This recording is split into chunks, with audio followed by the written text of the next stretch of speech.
드디어 정신을 차리셨군요. 아, 이거 지금 내가 줘야 되는 리액션 맞는 거지? 네, 맞아요. 이게 운동발달 채널의 주제죠. 사실 카톡으로 "지구에서 살아남기?" 막 이런 거 어. 얘기했을 때 저 쪼금 심란했어요. 아, 근데 이게 전체적으로 넓게 보잖아? 오늘의 주제 우리 아기의 첫걸음 어, 시작하겠습니다. 시작하겠습니다.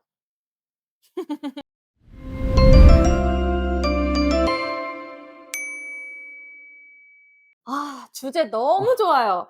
자, 오늘의 주제에 대해서 빨리 풀어 주시죠. 아, 근데 이렇게까지 좋아하니까 너무 당황스러운데? 저한텐 이게 운동발달 채널로서의 첫걸음을 걷는 것 같은데요. 그치. 이게 진짜 첫걸음이 부모님들한테 엄청나게 설렘을 주긴 하지.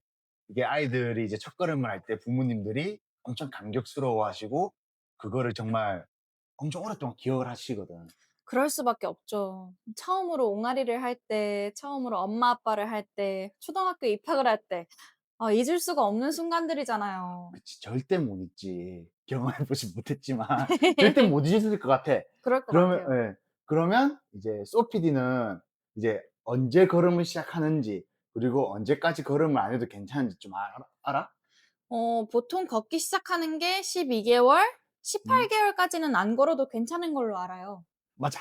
그러면 이게 첫걸음이 독립보행의 기준이거든. 그러면 이 독립보행을 하기 전에 아이들은 어떤 자세에서 어떤 것을 연습을 할까? 일단 이전 영상에서 말한 베어 워킹이요. 그치. 베어 워킹도 독립보행이긴 해. 그런데 이게 정말 이렇게 걷는 거기 때문에 자연스러운 패턴에, 그러니까 이후로도 계속 할 패턴과 일치한다고 보기는 힘들어. 그러니까 저번 영상에서 설명했듯이 걸을 때 암스윙으로 이제 팔을 흔들면서 추진력을 만들어야 돼. 하지만 목과 몸통이 안 되니까 팔을 들면서 안정성을 만드는 거지. 그래서 베어워킹도 위성숙한 패턴의 보행은 맞거든. 하지만 내가 안 잡고 서 있기 때문에 독립보행을 하고 있다고 이야기를 해야겠지. 하지만 조금 다른 것은 추진력을 만들어야 되는 팔이 안정성을 만들고 있다는 것에서는 분명히 다른 부분인 거지. 그러면 벽이나 가구를 잡고 움직이는 것도 독립보행이죠. 근데 완전한 독립보행이라고 할 수는 없지. 근데 여기서 어떤 것을 연습하냐면, 이제 벽을 잡고 있잖아. 벽을 잡아서 꽃게처럼 한쪽 다리를 내밀고 한쪽 다리 따라가고, 한쪽 다리를 내밀고 한쪽 다리는 따라가고 해. 근데 이 한쪽 다리를 내밀 때가 중요해. 이 한쪽 다리 내밀 때 결국 잠시 동안이지만 한쪽 다리로 지지를 하는 거잖아. 네. 이제 이때 한쪽 다리로 지지를 하면서 다리가 움직이는 그런 경험을 하게 되는 거야. 그리고 벽을 잡고 서 있을 때 내가 물건을 잡기 위해서, 혹은 내가 어딘가를 더 가기 위해서, 표현을 하기 위해서, 얼굴을 만지기 위해서 내 손을 떼면서 한쪽 다리에 더 체중을 지지하게 되지. 이러한 연습 음. 과정을 이제 거치는 거야. 아. 그러면 또 걸음마 보조기를 잡고 걷는 움직임? 걸음마 보조기도 엄청나게 중요해. 걸음마 보조기 같은 경우에는 이제 요즘 장난감들이 다 그렇게 걸음마 보조기도 같이 할 수 있게 많이 나오거든. 이제 근데 요때 중요한 게, 이제 몸통과 목이 약해서 몸을 세울 수 없는 애들이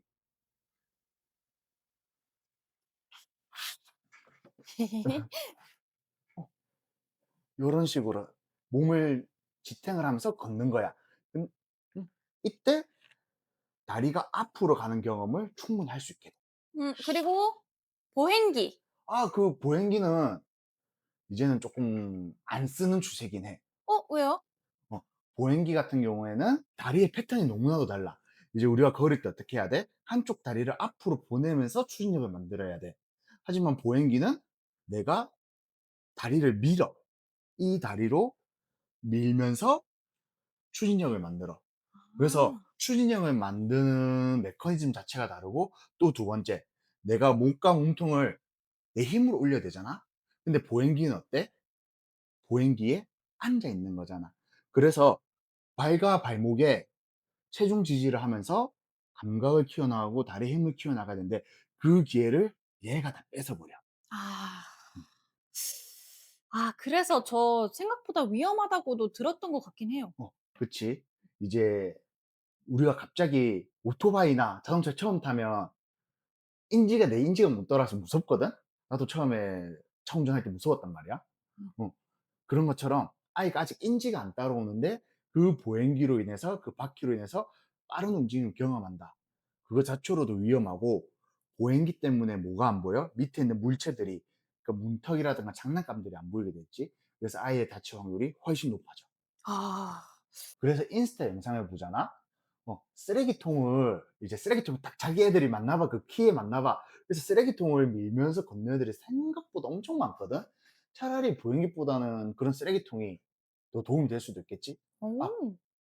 그리고 깜빡했는데 아까 여기서 보행기가 잡아주고 있다고 했잖아. 이런 것처럼 겨드랑이로 잡아서 걸어주는 것도 여기서 무게 지지를 다 뺏는 것처럼 겨드랑이에서도 무게 지지를 다 뺐기 때문이야. 아. 자, 그럼 이제 또 뭐가 있을까? 음. 음. 자, 음. 우리가 순서가 있잖아. 모든 일에는. 달리기 전에 걸을 수 있어야 되고, 걷기 전에 설 수가 있어야겠지. 그게 순서긴 하겠죠. 그치? 자, 그러면 우리가 서기 전에 하는 자세들 뭐야? 이제 앉은 자세, 그리고 내발기기 자세가 있겠지? 이 앉은 자세와 내발기기 자세는 이 엉덩이 근육들이 다 길어지면서 수축하는 자세야. 근데 서 있는 자세는 어때?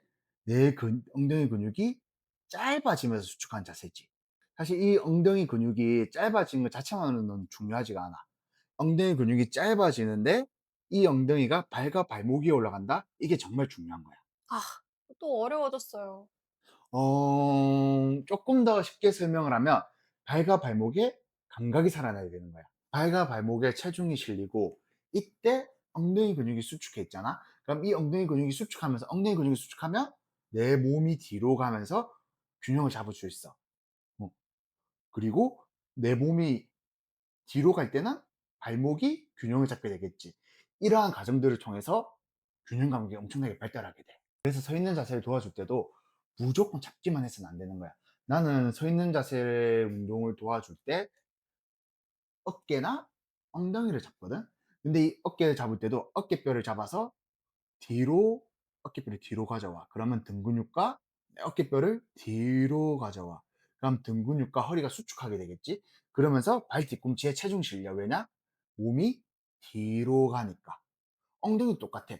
엉덩이도 근육을 수축시키면서 골반이 뒤로 가져오게 되는 거야. 그래서 결국 발과 발목에 체중이 실리게 되겠지.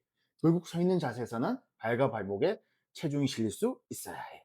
아, 결국 발과 발목이 발달돼야 한다는 말씀이신 거죠? 맞아. 결국 발과 발목에 아이의 몸통을 올리는 거니까. 요약을 해 응? 보자면 벽을 잡고 걷고 보행기를 밀면서 걸으면서 연습을 하고 이제 베어워킹을 하게 되는 거네요. 그치. 이제 목과 몸통이 발달되면서 이제 베어워킹을 하지만 목과 몸통이 발달되면 손은 또 자연스럽게 내려오게 되겠지. 생각보다 발의 변화보다 손의 변화가 더 큰 것 같아요. 손으로 벽이나 물건을 잡고 걷거나 손을 들면서 균형을 잡으면서 걷거나 그리고 목과 몸통만으로 균형을 잡을 수 있게 되면 아까 호정쌤이 말한 것처럼 추진력에 사용하게 되는 거네요. 음. 근데 추진력에 사용된다는 게 정확하게 무슨 말이에요? 그러니까 결국 달리기도 걷는 것도 몸의 회전인 거거든. 그래서 달리기를 할 때 이렇게 강하게 확 가버리잖아? 그러면 힘이 엄청나게 생겨. 그리고 이 다음 동작이 또 세게 가겠지? 그러면 왼쪽, 오른쪽이 교차되면서 힘이 생기고 힘이 더 생기고 계속 더 빠르게 갈 수 있게 되겠지. 아, 그러네요. 실제로 손을 안 흔들면서 걸으면 조금 더 느려질 것 같긴 해요. 그렇지. 그래서 단거리 달리기 선수들이 이 손 동작에 훈련에 엄청 많이 투자를 해. 아. 사실 다리 힘만 생각했었거든요. 근데 조금 더 나아가서 머리가 흔들리면 안 되니까 목과 몸통 정도?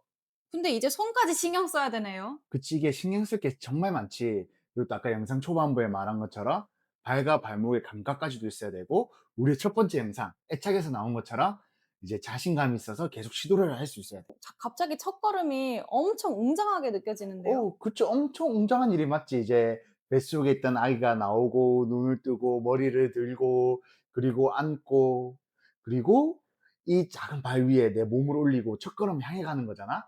얼마나 웅장한 일이야 이게. 그래서 부모님들이 감동하는 거군요. 맞아. 그런데 그 감동 속에서도 우리가 부모님들이 꼭 기억해야 될 게 있어. 이건 절대 경쟁과 숙제가 아니야. 우리 아이가 몸을 알고 행복하게 살아가기 위한 몸을 알아가는 과정인 거지. 음. 그러면 부모님들이 어떻게 도와주면 좋을까요? 첫 번째로는 아직 12개월이 안 됐으면 걷기 운동은 생각보다 그렇게 안 시켜주셔도 괜찮아. 오히려 시켜주셨을 때 더 안 좋은 경우가 더 많아. 오. 그러니까 겨드랑이 이렇게 잡잖아? 그러면 이 아이는 발과 발목보다 아까 말한 것처럼 겨드랑이에 조금 더 체중 지지를 하게 되겠지? 음. 그쵸. 아까 말씀하신 것처럼 체중을 발이 아니라 어른 손이나 겨드랑이 쪽으로 느낄 수 있으니까 음. 그렇죠. 그리고 또 이렇게 잡아주는 것도 마찬가지야. 이렇게 잡아주면 체중이 뒤로 가긴 하겠지. 근데 어깨뼈가 너무 많이 올라가고 몸이 긴장되게 되겠지. 두 번째는 아까 말한 이 경험. 이제 아이가 벽을 잡거나 가구를 잡거나 그거를 통해서 다리를 움직일 수 있는 경험이 정말 중요해.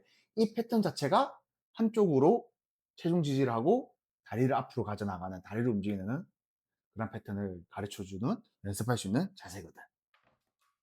마지막 세 번째는 정말 조금이라도 도와주고 싶을 수도 있잖아. 그럴 땐 아이의 높이와 아이의 속도에 맞춰서 하는 게 중요해. 아이의 높이와 속도라면 어떻게 말씀이시죠? 이제 아이가 체중 지지와 이런 것들이 헷갈리게 해 주어서는 안 돼. 사실 대부분의 경우에서는 크게 문제가 없긴 하거든. 근데 목과 몸통이 약한 애들은 헷갈리고 어딘가에 지지할 때가 생기면 목과 몸통 운동을 더더욱 안 하게 되지. 왜냐면 힘드니까. 힘든 건 하기 싫으니까. 이제 안아주는 것도 손잡아 주는 것도 애착 형성에는 무조건 도움이 되거든. 근데 특히 한쪽 손만 이렇게 잡고 걷잖아. 목과 몸통이 약한 아이들에게는 정말 안 좋게 될 수도 있어. 어 방금 그 자세를 해 봤는데 확실히 갈비뼈랑 어깨뼈가 올라가서 손잡은 쪽이 긴장되는 것 같아요. 게다가 이런 상태에서 엄마랑 아빠랑 같이 걷고 싶잖아. 그러면 당연히 빨리 걷게 되겠지. 이렇게 빨리 걷게 되면 이제 회전이 손잡은 쪽으로 가서 불균형한 비대칭적인 회전이 더욱 나오게 되고,